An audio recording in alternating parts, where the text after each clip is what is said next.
Алаяқтық фактісі бойынша Риддер жылу электр орталығының бұрынғы басшылығына қатысты істі агенттіктің Шығыс Қазақстан облысы бойынша департаменті тергеп жатыр.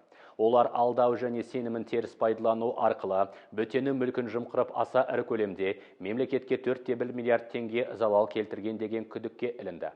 Тергеу барысында жылу электр орталығы жабдықтарының тозуы және жылу энергиясының берудегі бірнеше рет істен шығуына, жөндеу жұмыстарын жүргізуіне арналған қаражаттың жүйелі түрде ұрлануы себеп болғаны анықталды. 2018-22 жылдар аралығында Риддер жылу электр орталығының бұрынғы лауазымды тұлғалары ғылыми-техникалық қызмет көрсету, қазандықтарға, жылу желілеріне және турбогенераторларға күрделі жөндеу жұмыстарын жүргізу үшін кәсіпорындармен жалған келісім шарттар жасап, уәкілетті органға жалған есептер ұсынған.